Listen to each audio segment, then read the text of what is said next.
Welcome back to another UFC fight prediction video. In this video, I'll be predicting the full card of fights for UFC Fight Night, Sandhagen versus Saul. So without further ado, let's get to our first fight on the card. So in our first fight, we have in the lightweight division, Nicholas Moda versus Cameron Van Camp.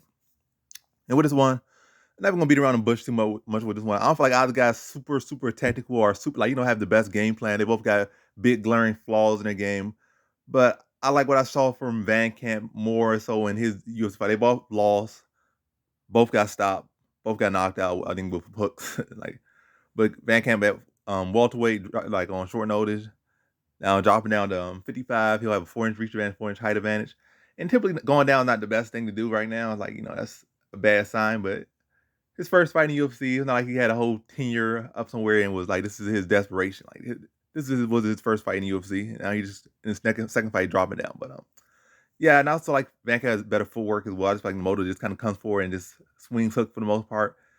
And also I like to have how Van Camp was slipping the kicks in there, and that's a part of what Miller did against Moda to like open him up some. Obviously, I don't feel like Van Camp is as good as Miller or whatnot, but at plus money, having a height advantage, have a reach advantage, going in with a guy that not really bringing much to the table on both sides really, gonna lean the guy that's doing a little bit more. I feel like Moda's a little bit more durable and pack a little bit more power, but I like Van Camp's reach and like his footwork and like his variety more. But I hate the fact that he keeps his hands so low. But I'm gonna say he's gonna be able to chew up the legs a little bit, maybe mixing some grappling, those hands low, then catch him with a hook, second round, knock him out. That's my prediction for this one. So in this one, I got Cameron Van Camp via second round TKO. Now to our next fight, we have in the bantamweight division, Tony Gravely versus Javid Bashar. And how I see this one right here is a very competitive fight. I think Gravely is an amazing fighter, but I do question his durability. I question his endurance. I feel like he's been working on that. And, even in his IG, he's been alluding to the fact that they're hard rounds, so he can go hard every single round, like through the fight. So it makes the fight only more interesting. Look at Javid Bashar more. There's definitely no lock and deal prediction for this one because Javi Bashar, like he needs some improvements. And also, I feel like do need to develop more of his own identity. To be honest, when I look at him fight, it's like he very much just copied and pasted McGregor's striking, or 145 McGregor striking. I feel like he copied and pasted. And it's not as good, but when you really look at like the motions, the gestures, it looks very copy and paste. But anyway, Javid Bashar also got much better grappling than McGregor ever had. Much better leg kicks than McGregor ever had. But outside that, the hands look very much, and the spinning back kicks look very much McGregor-esque. But 45 McGregor-esque. But anyway, yeah, better fight. But I feel like Bashar is just the more fleshed out fighter, to be honest. I feel like Gravely this year, run-of-the-mill wrestler with some power in his hands. Worked on a little bit of combinations or some couple big shots. And also he's given a lot of height, a lot of reach. I feel like Javid Bashar does a good job of controlling the reach, controlling the distance, and he will have advantage and already have an advantage. And now going in with a guy that's shorter like that, and he'll be able to exploit that. I have my concerns, but I feel like Javid Bashar should be able to extend him, take him to the deep waters, wear him down over the first two rounds, then tap out a tired Gravely in the third, like hurt, and then tap out a tired Gravely in the third round. So in this one, I got Javid Bashar via third round submission. Now to our next fight, we have in the women's flyweight division, Maria Agapova versus Jillian Robertson. And how I feel about this one between Agapova versus Robertson is I feel like Agapova, how I feel about this one is I feel like to get to the point, not even drag this out, I feel like Robertson is a better position to exploit Agapova. Robertson has a lot of L's on her record, but none of them have come to an Agapova just yet. And Agapova, she can make improvements. She's only like 24, 25. But then on the other side, Robertson is only 27. I said 37. She's only 27. So it's not like she's fighting a 36-year-old woman stuck in her waist. Just as you could say, Agapova could get better, Robertson could get better. I mean, even at 35, you can get better. But they're both, all I'm trying to say is age ain't no big factor in like, oh, she fighting this over-the-hill woman. Like, y'all both in the same age. And I feel like Agapova's losses have more been something that Robertson can exploit, whereas Robertson's losses have not been something that necessarily Agapova can exploit. Yes, Robertson got stopped on the feet by Macy Barber, but Macy Barber is a much better counter grappler. Agapova, we have seen her struggle. Every time she get on her back or on the bottom, she almost just wilts like a tulip. And her fight against Dobson, like she was all trying to maul her, just trying to take advantage of her. And then Dobson just hit bumped her, got on top, and she just, like I said, wilted like a tulip. And then like the Tracy Cortez fight, that was a competitive fight, but Tracy Cortez wrestled her, so it ain't the worst. That's what Tracy Cortez had done to just about all her opponents. So I give her some grace on that one. Then the Marina Moroz fight. Marina Moroz not even really the greatest grappler, to be honest, and Marina Moroz made her like easy work. But then again, they trained together, and Marina Moroz knows her inside and out, figuratively speaking. But anyway, yeah, I don't know.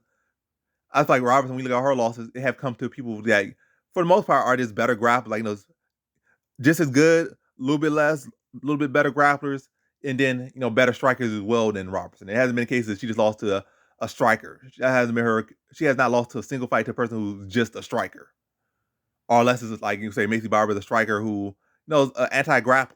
Agapova is definitely for sure not anti-grappler. All three of her losses has been grappling related. So I like Robertson here. I feel like she historically and statistically she has the better chance of exploiting Agapova's weak area more so than Robertson has of exploit. I mean, Robertson has more so the better chance of exploiting Agapova's weak area than Agapova does of exploiting Robertson's weak area. So I just feel like Robertson gonna be the Vince to get her down, wear her down, land some ground and pound on her, frustrate her, demoralize her first round. Then the second round is rinse, repeat, tap her out, second round. So in this one, I got Jillian Robertson via second round submission. Now to our next fight we have in the lightweight division, Trey Ogden versus Daniel Zellhuber. And how I feel about this one is, I'm going Zellhuber right here. I just feel like Ogden is like, I'm not impressed by him in any area. Like, he could definitely a winnable fight. And I looked at some of Zellhuber's older fights, and he has shown the ability. I mean, he has shown that he can be taken down. And not like it's the hardest thing in the world to do against him. It's not.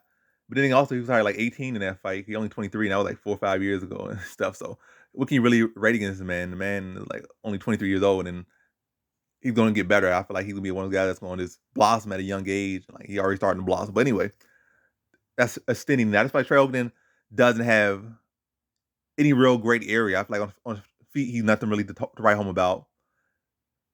Below regional on the feet. Then on the ground, he's a BJJ coach, and his BJJ knowledge probably very extensive, but he has big holes in his own grappling. So you're really almost a one trick pony, or one area, one dimensional. And you're not even that great in that one dimensional. I feel like Daniel Zellhuber can definitely surprise him.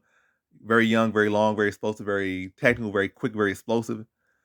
I feel like Zellhuber is gonna pick him apart on the feet, frustrate him, make him very uncomfortable very early, and Ogden not gonna know what to do. Probably shooting, forced to shoot ugly shots, try to desperately get to the clinch. And I feel like Zellhuber is only going to exploit that even more. Like, they probably just pick him apart, have him shooting on like takedowns. I just think he just takes his back, taps him out in the very first round. Like, this frustrates him, picks him apart, have him reach, sprawl, spin to the back, put the hooks in, ground and pound, sink the rear naked choke in, first round, Daniel Zellhuber. So in this one, I got Daniel Zellhuber via first round submission. Now to our next fight we have in the women's strawweight division, Loma Lookboonmee versus Denise Gomez. And how I feel about this one between Loma Lookboonmee versus Denise Gomez is, I just feel like Denise Gomez, she does have an advantage, I feel, in the grappling department, but I just feel like it's not going to be one she can exploit to the best ability to get a win. So I'm liking Loma Lookboonmee here. I feel like, one, Lookboonmee has very good takedown defense. I'm not saying she's the anti-wrestler or anything like that, but it's not like Denise Gomez has amazing offensive takedowns. And Lookboonmee has pretty, decent takedown defense for this level. Like, she was able to shut down Sam Hughes, I think all of her takedowns, if not maybe one slip through. And Sam Hughes is an okay wrestler for this level. Sam Hughes obviously a wrestler that's going to be upper echelon in this division. But for, the middle, lower end of the division, where they kind of are right now, Sam Hughes is a good person to say you stuffed her takedowns efficiently and picked her apart. And then Denise Gomez, like I said, she got her takedowns ain't all that great. Her grappling, she's not the strongest on top. Like, she's very loose. I feel like it can be reversed, and people can stand up from underneath her. She's not she doesn't have a very heavy base on the ground. So not the best takedown offense. Then not the heaviest base, so not the best blanket. On the feet, her striking is just like aggressive. It's not really any technical there. And yes, she might be a little bit bigger, a little bit stronger, with like 5'2", 5'3", but I feel like Loma Lukebami in the clinch is gonna be way physically stronger than her. She's a Muay Thai prodigy, been doing Muay Thai since she's been in diapers. So this is probably the smallest gap in size Lukebami has ever had with an opponent in the UFC. So that little bit of size she has on her gonna be something make Lukebami probably feel bigger and stronger than she ever felt inside the cage in the UFC. So try coming in and be aggressive. I just feel like Lukebami gonna pick her apart, try to force a clinch. Lukebami just gonna be like blasting her with knees, elbow, and just just reversing position on her. I see her just if Denise Gomez tries to go approach to try to bully her, she gonna be the one getting bullied. I just feel like yeah, Lukebami is the one that has an actual solid established skill set. And Denise Gomez is just all over the place, and that's where I'm at this one. So and I feel like Denise Gomez is gonna play too much to Lukebami's strength and just get picked apart to a decision. So in this one, I got Loma Lukebami via decision. Now to our next fight we have in the men's, well I said men's, but the welterweight division, Trevin Giles versus Louis Cozy or Cos. And after this one, I just feel like very much pick 'em fight here. It shouldn't be, but I'm going Trevin Giles. I feel like Louis Cozy's on the shorter end. I feel like he got T-Rex arms as well. Nobody got the most endurance. Neither does Giles. I feel like Giles is the more technical striker, and he has pretty solid takedown defense. And we look at his submission losses all after getting rocked. And also the people he have fought have all been better than Cozy, in my opinion, more established. Like he lost to one of the better prospects in the welterweight division. He lost to one of the better prospects at middleweight in the last two fights. Then before that, he lost to two. He was on a winning streak, I think.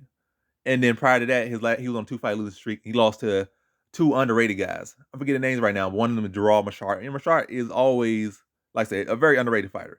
Definitely no stellar fighter, but a very underrated fighter and with an underrated skill set. And we really look at it. Jamal Bashar is one of the worst style matchups for Gals when you look at it. But I'm not even gonna get all into that. But all those guys are also much bigger, much longer, don't have T-Rex arms, and not like 5'6" and got baby legs. They all ain't those people. But Louis Cozy does got Louis Cost does got a good shot. Trevin Giles does let his hands slip sometimes, a lot of times. Does come in with his hands down a lot of times. But Louis Cozy got similar mistakes. I feel like Cozy just like a one-round fighter unless he can blanket you. And then Giles is definitely not a fighter he can really blanket. I don't see. He might attempt it. He might have some decent success, but I don't see be a guy like, oh, I'm going to go out there. My approach is going to be to take him down. That's not. Giles had, decent enough takedown. I feel like Giles kind of falls apart when he either, become negligent out there or he gets tired. So, a fresh gal should be the stuff Cozy's takedowns for the most part pretty cleanly without much issue and should be a get up without much issue. If he's just much longer, I just feel like a much more explosive, much more technical striker on the feet when he's not being lax. And then on the other side, Cozy ain't really no great counter striker, real great striker at all. Grappling match, I would give him that. But yeah, just to get to the point, I feel like Trevin Giles is longer, more experienced. Both got similar flaws, but Giles got better talent, is all I'm going to say. So I feel like Giles picks him apart in the first and then puts him away in the second, typical approach to be Cozy. Or at least close competitive first round with Cozy trying to give it all in his first round and then fading out in the second round and Giles put him out in the second round. So in this one, I got Trevin Giles via second round TKO. Now to our next fight we have in the featherweight division, Damon Jackson versus Pat Sabatini. Now, if about this one is very, very good fight right here. And to be honest, a lot of confidence in Sabatini, but Damon Jackson has every other right to be confident about him as well in this one. But I'm going Pat Sabatini. I feel like he has a wrestling edge in a battle between two high-level grapplers. These guys, in my opinion, have great striking. Yes, Jackson has some length and some reach on him. He's a lanky boy. But Jackson has never, in 7 fights, has never impressed me in his striking. Pat Sabatini, his 20 fights have never impressed me in striking. So, and it's not like I haven't seen him ever even hurt anybody, to be honest, at a good level. Maybe some low-level high school student or some low-level 905 working 40-year-old or something. He might have hurt, but anybody that's seriously decent or credible, man has never hurt nobody like that on the field. I don't think. I have not seen it. Sabatini, I haven't really seen as many of his fights, dating all the way back. But even then, like looking at the record, I'm really not seeing him hurt nobody on the feet. So, two pillow-fisted fighters for the most part. I'm probably going to jinx it. They're going to be dropping each other. It's going to turn to a Chris Lieben fight. But anyway, I see Pat Sabatini. I see this fight going to decision. Both guys want to go against grapplers go to decision. So that's one thing. They both go to decision. Both got pillow hands. It's a lot of similarities. But in a battle between two grapplers who aren't really great strikers, I feel like the one who has the wrestling edge will be the one who be to dictate where the fight goes. be on top, and be able to just ride that top position and control that position, land some ground and pound, and be able to do that consistently, and dictate the pace of the grappling and dictate the positioning and have the favorable position. And I feel like that's in Pat Sabatini edges. He's clearly the better wrestler. So in this one, I got Pat Sabatini via decision. Now to our next fight, we have in our first fight on the main card in the middleweight division, Anthony Hernandez versus Marc-Andre Barrault. And how I feel about this one between Hernandez versus Barrault is I'm going Hernandez. Hernandez has shown some big leaps in his grappling, especially in his last fight. And I think a lot of it kind of comes from behind beating Rodolfo Vieira. He like, I beat Rodolfo Vieira, now I'm Rodolfo Vieira. I submitted that man.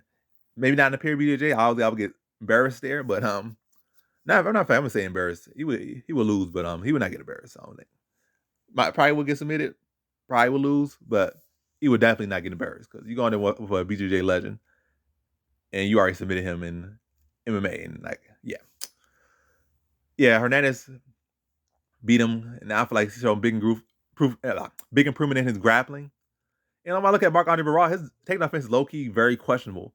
And the fact that Hernandez can go that pace he went against Fremd and keep going for takedowns and keep getting them and working and advancing on the ground the way he did, and Barrault not really being a knockout artist either. So I feel like Hernandez got a better chance of finishing Barrault, to be honest. But it's definitely open for both guys. But I feel like Hernandez can match Barrault pace or surpass it, and also match it and surpass it, mixing in grappling as well. And again, I feel like Barrault's takedown offense is pretty questionable. Even his last fight, he got up 2 takedowns in like 2 minutes. Now Hernandez should be able to get takedowns on Barrault and just be able to wrestle him. And also, he lost Ji Young Park, and Park took him down like 6 times. So, and every person who had the ability to take him down have took him down like multiple times, I feel, or at least once if not multiple times. So, if Hernandez wants that, I feel like the grappling approach make this fight very, very open for Hernandez and should be the winning one. If Barrault want to jump on the guillotine, Hernandez is not the Beverly Hills Cowboy. This man's grappling is much better than that, and should be able to easily defend that guillotine, then take the position that Barrault's gonna give up by jumping guillotine. So Hernandez, that's probably gonna happen a lot in this fight. Barrault probably gonna be getting wrestled and overwhelmed, and he's probably gonna just Hail Mary guillotine, the Hail Mary submission, just end up getting in the reverse position advance, and probably himself get tapped with like 3rd round. But I'm saying decision. I like Hernandez. Matter of fact, I say like TKO, but I'm adjusting the pick. Same pick Hernandez, but I'm gonna say 3rd round submission. So wear him down, of course, fight. Take advantage of him, being frustrated and trying to go for submissions just because he can't stop the takedowns and the pressure and the relentless pace of Hernandez. And then Hernandez just taking position, landing ground and pound, wearing on him. And then probably in 3rd round, he'd be tired, make a mistake, turn to his like belly down, try to get up, and Hernandez just probably puts the choke in early, and then sinks in the hooks, and then commits to the submission and taps him out 3rd round. So in this one, I got Anthony Hernandez via 3rd round submission. Now to our next fight, we have in the heavyweight division, Tanner Boser versus Rodrigo Nascimento. And how I feel about this one between Boser versus Nascimento is, Nascimento just very questionable to me. I don't know what he's been improving on. He's still a pretty young dude. I think he's only like 29, 30 years old. So really, really young for heavyweight. Really, really young. Like this man, a Gerber baby at heavyweight, 29 years old. But think with Nascimento, he's not in last couple fights. He has not impressed me. He got knocked out by Chris Dawkins 1st round. Second, his last fight, he beat it was a turn to no contest, but or like no contest because Nascimento tested positive after the fight. And in the fight, he was fighting probably one of the weaker guys in the division, not weak by strength wise, but as far as challenge wise, and Alan Badat, and he couldn't get no takedown. He was close to getting finished several times in the 1st round, and he just rallied to knock him out in the 2nd round.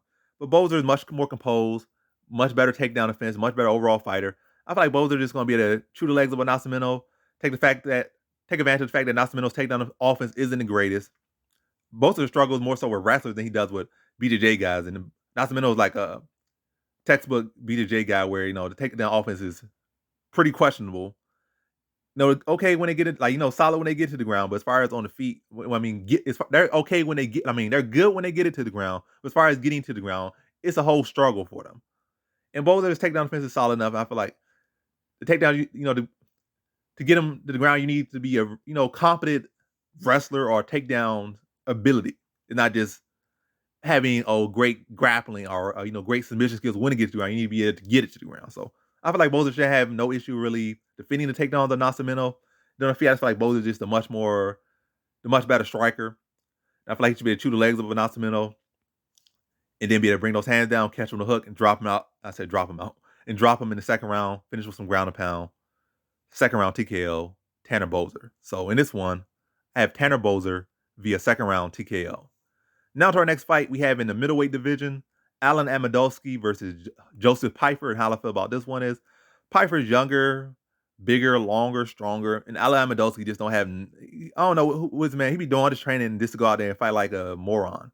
So I don't like these moronic fighters. He's on like, 2 or 3 fight losing streak and got a single win in the UFC, 34 years old, been balling since he came in the UFC. Man, just swing wild hooks, fight like a spinning top. Well, he don't spin too much, but he swing wild hooks. He think he's Terminator, but he clearly not. So, yeah, I'm not really impressed with him at all. So, Piper having the height advantage, having the reach advantage, I feel like he's the better striker. I feel like he packs more power, and I feel like he's the better grappler. Overall, Piper should just steamroll Amadoski, and I think that's what he's going to do. I feel like first round, whether he just go out there, just blast through him, take him to the ground, and then tap him out, or he just take advantage of him and swinging a wide, sloppy hook and just punch him down the middle, or, meeting him with like a check hook, or really any punch you want to throw, whatever he wants to get him out of there, he can get him out of it. I'm going to say first round, and I'm going to say knockout. Submission very much on the table. I'm going to say knockout. I feel like Amadoski's going to come out there, swing hooks, and Piper just going to touch him a couple of things, and then catch him with a check hook while he probably already bust up a little bit, and his hook's even more labored. It's easier to read, easier to counter. Catch him with a counter hook to his hook, drop him, land some ground and pound, knock him out cold. So in this one, I got Joseph Pyfer via first round TKO. Now to our next fight, we have in the featherweight division, Andre Fili versus Bill Algeo. And how I feel about this one is momentum pick going Bill Algeo here. Again, momentum pick.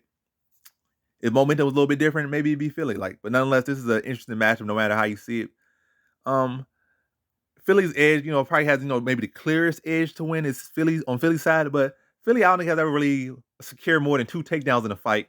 It is never like he only ever, as far as at this level, can't even say he really used it to win. He used it to edge.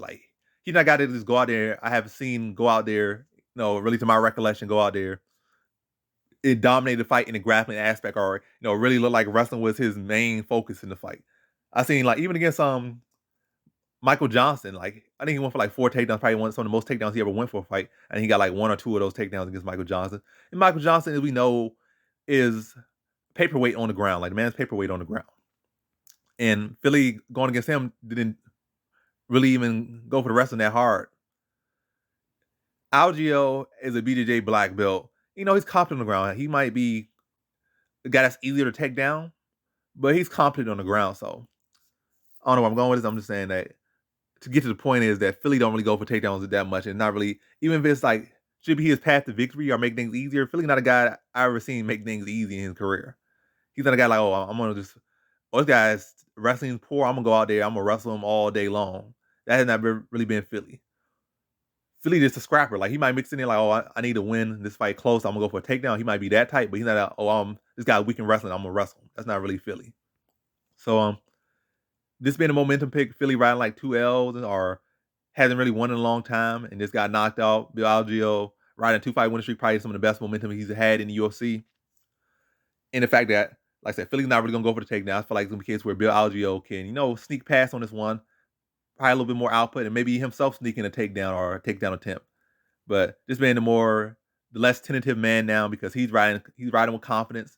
He can put the combination together. Striking battle should be pretty close, but Bill Algeo's confidence probably will allow him to flow a little bit more and be willing to mix up more with Philly's lack of momentum right now, or opposite momentum. Will have him a little bit more gun shy out there, or a little bit more timid, especially coming off a knockout loss. Philly hasn't been knocked out in a long time, and to be knocked out so early in the way he did, he probably going to be a little bit questioning things. I feel like Bill Algeo can also exploit that as well, make him, give him a little bit different looks on the feet, and have Philly having to, feel subconscious about certain things. But nonetheless, very close fight, but going with Bill Algeo's momentum and, current confidence versus Philly's lack of confidence and lack of momentum. So in this one, I got Bill Algeo via decision. Now to our next fight, we have in our co-main event in the middleweight division, Chidi Njokuani versus Gregory Rodriguez. And how I feel about this one between Njokuani versus Rodriguez is, Um, Very competitive fight here, but Rodriguez I feel has all the tools, but I don't feel like he necessarily exploits them the best in his game. I feel like a lot of times strikes too much on the feet. Then I haven't really seen that great submission threat as far as in the UFC, but man got power. He can strike well. Njokuani is clearly the better striker. Rodriguez is clearly the better grappler. I think Njokuani has better cardio than Rodriguez. I feel like Rodriguez has fading issues. And I feel like when he's phased, his defenses can get very, very poor. He can get very stiff. And he really looks like a robot. He really looks like RoboCop out there. Like he looks very stiff. Head don't really move when he gets tired. And I feel like Njokuani can exploit that. I also feel like if Rodriguez gets a little too lax in the clinch, trying like he can't get a takedown initially and end up in the clinch. I feel like Njokuani could butcher him with knees, butcher him with elbows, but nonetheless, very close competitive fight early. I think Rodriguez like Njokuani's gonna make his investment, but early definitely I feel it's gonna be Rodriguez fight early.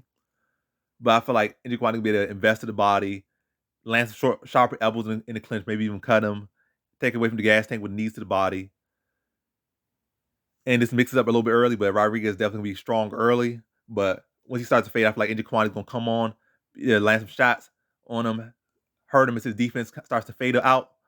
And then Rodriguez probably gonna try to use the clinch as a resting point. Now from that point, Njokuani gonna really commit to the elbow, really commit to the knees, hurt Rodriguez, stalk him, and put him out second round. Matter of fact, I'm saying third round, but very competitive fight, but puts him out third round as he fades. So in this one, I got Chidi Njokuani via third round TKO. Now to our main event, we have in the bantamweight division, Corey Sandhagen versus Yadong Song. So Sandhagen versus Yadong Song. How I feel about this one is I'm gonna go with Corey Sandhagen there. I feel like more experience, still a pretty young guy. Song might be 21 years old. I mean, he's 25, I'm joking, but he might be 21, 19-year-old and whatnot.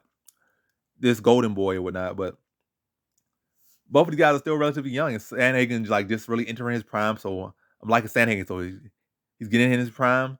He's longer. He's taller. I feel like he got more tools. Song always got more power, but I feel like Sandhagen's more diverse, more tools, more experience, and right in his prime or right entering his prime. So, and like I say, also he's been in 5-round fights. I think he's been in like 3 5-round fights, and I think at least won the distance in 2 of them. And against some of the stellar guys, he won with Piotr Jan. Very close fight, no matter what y'all want to say. Peter Dillashaw should have won that one. So 2 5-round fights that he went distance and was able to go that strong. Whereas Yadong Song, this is his first 5-round fight. So it might be a good thing to say, oh, this guy, he loses all his 5-round fights. So, hey, that's a good sign for me. I don't care if he 4 5 rounds, he loses all of them. But I'm going with Corey Sandhagen. I feel like Corey Sandhagen has been making improvements in his grappling as well, been mixing the takedowns more. I feel like he got I don't feel like he got like 2 or 3 takedowns on Piotr Jan, who has, pretty solid takedown defense. So I feel like he could take the Song down. Song issue in wrestling has been an issue of his career, and he could test that some. I feel like Song has made improvements there, but Sandhagen could definitely test it. Not to say he's gonna have to thrive in the grappling against Song, just to say that that's something he could look for. Again, potentially have some success with.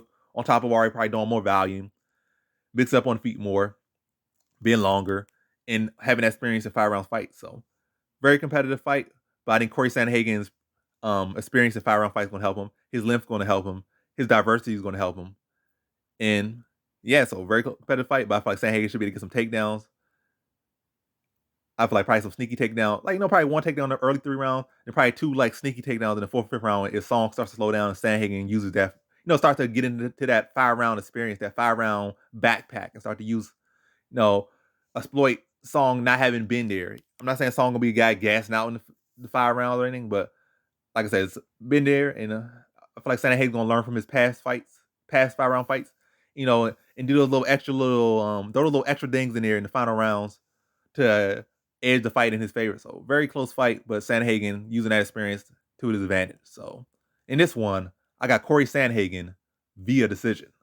And that concludes my fight predictions for the full card of fights for UFC Fight Night, Sandhagen versus Song. And as always, thanks for watching.